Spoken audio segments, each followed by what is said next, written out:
Good morning, good afternoon, good evening, wherever you are in the world. My name is Casey Willis, and I am the podcast manager here at Goodie Nation. And thank you so much for joining us on our podcast, Why Relationships Matter in the Innovation Economy. Now, when you hear about the innovation economy and the world of VC and entrepreneurship and founders, a lot of the time what you're probably hearing about is who's getting what funding, who just raised this round of money, what the deals are. But it's not often that you're hearing stories about the relationships that it took for those founders to get to those places. So here at Goodie Nation, our goal is to help bridge the relationship gap that stands in the way of so many promising founders. And that includes founders of color, founders from underrepresented backgrounds, and founders in the social entrepreneurship space who may have difficulty getting access to capital starting out. And so the reason that we are focused on the bridging of that relationship gap is because we know that it takes more than, oh, just wishing and hoping to get some money to run a company and to have a successful company. You have to build and nurture relationships with people and be a good person for those things that eventually happen. And so we love reaching out to we'll just say dope. We say dope founders, dope VCs, dope coaches who have insights into the ways that relationship building has helped their brands, their companies, their ventures. And today we are super excited to introduce you to Tanya Beja, who is the managing partner at AlleyCorp. So I'm going to tell you a little bit about AlleyCorp. AlleyCorp builds and invests in transformative companies for the present and future in New York.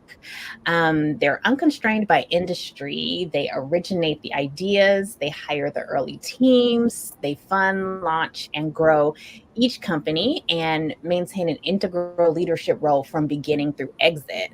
AlleyCorp also, the companies that are under their portfolios have collectively raised more than 2 billion in venture capital and employ thousands of people from New York and beyond, which is incredible. So Tanya, thank you so much for being here. Thank you so much for having me, Casey. Of course, of course. And so the classic Goodie Nation question that we love asking everyone who we talk to is, what is your origin story? Now, I know that sounds very like Marvel movie-esque, but we so rarely get to talk to people and find out, what they were doing before they were in these amazing roles. So, I mean, starting off, like, where did you grow up? I grew up in Mexico City. I grew up in Mexico City where I saw poverty day in and day out. On my way to school, I would pass by dozens of kids my age begging in the street for cash or selling gum. And it broke my heart. And to this day, it still does. And I always thought that that was deeply unfair and that we should all have the same opportunities at birth to pursue our dreams. And so, as corny as it sounds, creating a more equitable world in terms of opportunities has always been at the core of what drives me.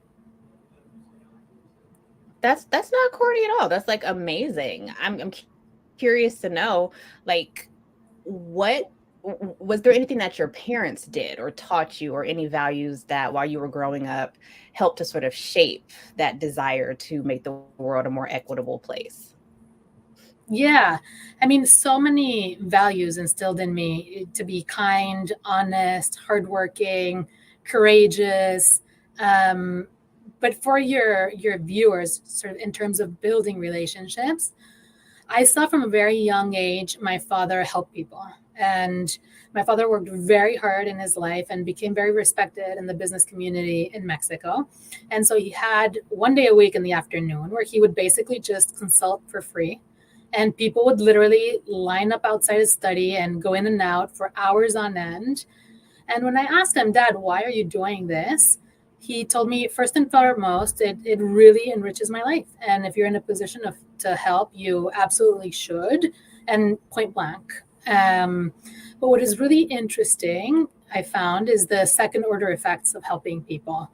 And one of those is that whenever you need help yourself, and we all need help sometimes, people you have helped generally step up. If you're in a position to help, you should. That's amazing. So, okay, you have this foundation of from your parents from growing up. You want to help to even the playing field. You want to increase opportunities for people. You want to be in a position to help. Yeah. So, moving on into your career, like how did those desires to want to help influence your approach to cultivating relationships along your career path? Totally. You know, what I discovered early in my life when I wasn't in a position to help much was that I really enjoyed getting to know people. In my past life, I might have been a psychiatrist or something along those lines. And in my interest to get to know people, I would frequently ask them for advice. Anything from superficial things like, what's your favorite restaurant? Um, all the way to what would you do about this very personal thing that I'm facing if you were in my position. And what I found was that when I asked people for advice, number one, everybody loves being asked for their advice because everybody loves being consulted. And number two, when you ask people for advice, they frequently open up and become vulnerable. And there is a very natural opening to building a genuine relationship. And so, how that ties into sort of my professional career is I had a professor at Harvard Business School, Michael Chu, who taught a class titled Business at the Base of the Pyramid that, clearly made an impression on me because I am doing just that, a good 15 years later. And so he was my professor at HBS. I thought he was amazing. I would show up during his office hours, and we started developing a relationship. And when it was time to graduate, I asked him for advice. If you were me, what would you do? Where would you go? And he ended up channeling me towards his own fund that he had just raised with Alvaro Rodriguez. And at the time, it was the first and largest impact investing fund in Latin America. Happened to be based in Monterrey, Mexico, which is where I was moving to because my husband had just started a business there. And so, talk about serendipity. Sort of Michael moved from being my professor to being my direct boss and is now a really esteemed mentor of mine. You don't often think about asking for advice as a potential tool for relationship building. I can speak for myself. It almost feels like, oh, am I bothering people? I gotta ask them for stuff. So that's such an amazing sort of perspective of asking people and making them feel good and being consultant and having them in turn like help you along your career. I'm wondering, like on that point, do you have any other sort of like potential hacks for building relationships? Because, it's not easy for a lot of people. Building relationships in the business world can be very difficult. Yeah, So, not even just building relationships, but like building them, nurturing them, cultivating cultivating. them. Yeah. What other sort of hacks do you have for us? Yeah, totally. So I'll separate the question in two: first building and then cultivating.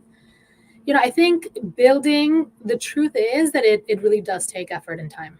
And the easiest way is to find genuine points of mutual interest. And so having common interests, values, goals, etc., make things much, much easier in terms of building a meaningful relationship. And so, for example, some of my closest friends today are the parents of my older son's classmates in kindergarten. And why? Because we had kids in the same school, same class, same age. So things felt very sort of organic and easy in that way. But you can find points of mutual interest almost always. And they can be little things from an obsession of, green tea, ice cream to a favorite music band. And so I think from those points of mutual interest, the idea is to build trust because I think trust is really the foundation of any meaningful relationship. And so that's the building part. The cultivating part, also takes time and effort is the truth. But I think I would say there that making the most of interactions is really, really important. And it's more about quality than quantity. And so I think it's about being present and authentic, And I think some interactions happen organically, others you can intentionally create. Then there are specific windows of opportunity. And so I'll give you a few examples on, interactions that happen organically. My ex-boss, Alvaro Rodriguez, he sends me a Christmas ornament every single year. I haven't worked at Ignia in over 10 years, and I'm not Christian. But, I think it makes an impression on me. And Alvaro also sends me a text every single day on my birthday. Without fail, every single year I get a text. And clearly he doesn't do this just for me. And so Alvaro has one of the most amazing networks that I have ever seen. And then there's things that can pop up and that you can intentionally create, right? So for example, let's go try this new restaurant that opened up, or I have an extra ticket to do X, Y, Z. That's tremendously helpful as well. And then as I reflect on my own personal life, I do think that there are specific windows of opportunity that can really advance a relationship. And those tend to happen during the bad times. So, for example, a few years ago, my father was in the hospital, and a group of my friends cooked home cooked meals for me and delivered them to my house for several days on end. And you have no idea what that meant to me. And so I think building relationships is cultivating a set of meaningful moments that string together into a relationship that you care about, and where there's trust and there's mutual interest and there's joy in sort of getting together. Trust, mutual interest, joy. Like, these are things like, people talk about soft skills and the hardcore skill. And these are the things that I love talking about with people, because you don't think that the text from your old boss on your birthday, or reaching out to someone just because you heard they like green tea ice cream too, like, girl, you need to try the new ice cream place they have, like, that could just be that small thing that's like, wow, Absolutely. when I am in a business setting, I'm gonna make sure I tell Tanya, because she is cool. I love that so much. So speaking of like your current business setting and like what you're doing, you sort of talked a little bit about your career path. How did you end up at AlleyCorp? Like, what was the path to getting there, and what relationships were built along the way? Yeah, absolutely. So at AlleyCorp, I'm the managing partner of the impact vertical, which means that I'm looking for tech-enabled businesses that are very deliberately building stuff that can be transformative for low-income or traditionally underserved families in the U.S. And so I'll look at anything that touches that demographic. Our biggest buckets tend to be the future of work broadly defined. So workforce, a bit of fintech, health equity, etc. So for those entrepreneurs or operators that are listening, please ping me. Would love to learn sort of where you are and what you're doing. But to answer your question more precisely, Casey, AlleyCorp found me, and Michael Macariello was AlleyCorp's director of talent at the time, and he found me on LinkedIn. And after a pretty intense interview process, I got the job. And a few days in, I asked him, "How did you find me?"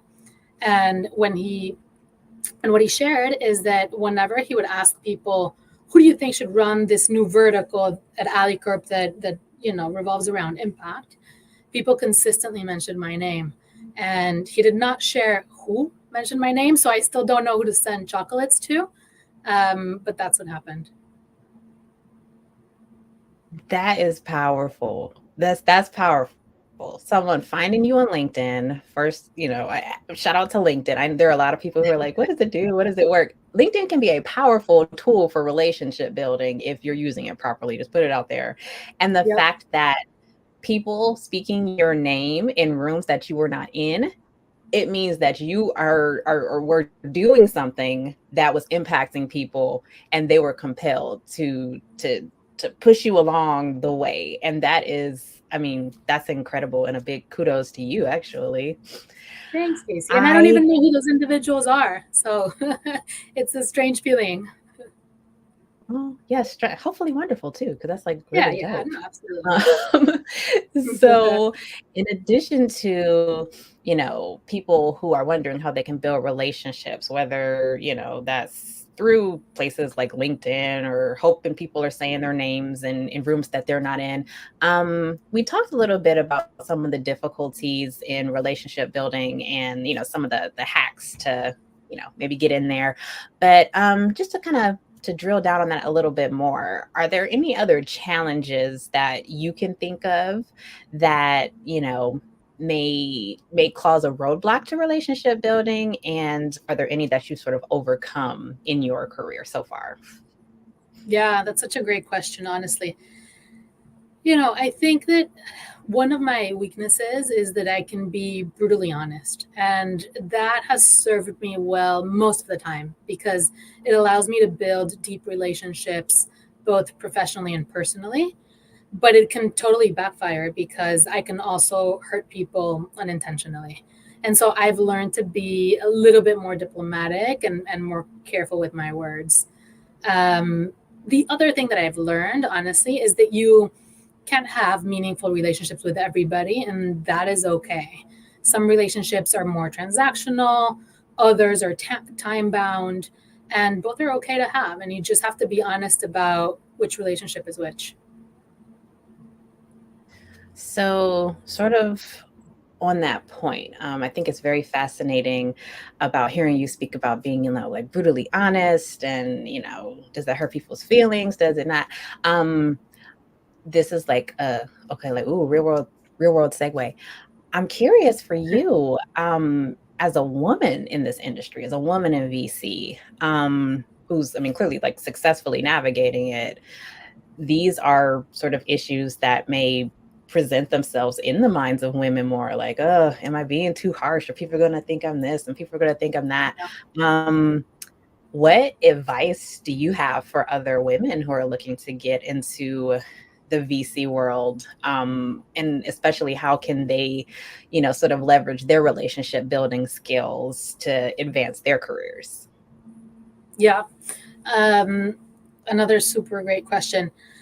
To be honest, and this is a potentially unpopular opinion, but I feel like it's a real advantage to be a woman in VC. I think women tend to be far more naturally collaborative, which makes us great partners for founders to have on their side. And I think being a woman gives you an edge that men in the industry don't have, which is insights as a consumer. Women are the primary decision makers when it comes to household spending. They make decisions about groceries and home furnishings, clothing, everyday items, pretty much anything that's essential for family well being. And those insights are super valuable. And those insights, I think, fundamentally make you a better investor. And then the last thing I would say is that it makes you more memorable. In a sea of men, a founder will remember the one pitch he made to a woman. And so I think it's an advantage. And I also will say that you'd be surprised about how many women are in VC now. The industry is definitely changing, and that's been just so nice to see. Yes, we are definitely champions of women in VC, women business owners, women founder and entrepreneurs. Yes, evening that playing field, providing those opportunities.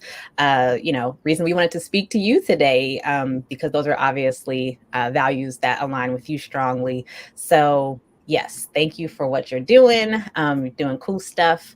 And speaking of the cool stuff that you're doing, for our listeners, how can people find out more about you or about the work that AlleyCorp is doing?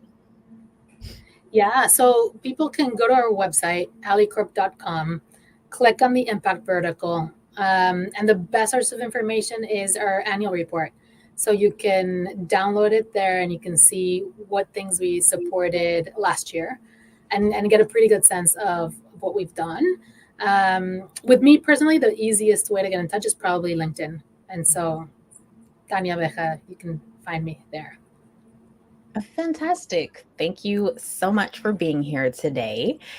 And folks, I mean, there you have it. Yet another incredible story of how the things that we maybe don't even think about, just having values of, if I'm in a position to help, I need to help somebody else. I need to help to leverage the playing field for everyone. I'm going to send a text to my former employee on their birthday because that's just a nice thing to do.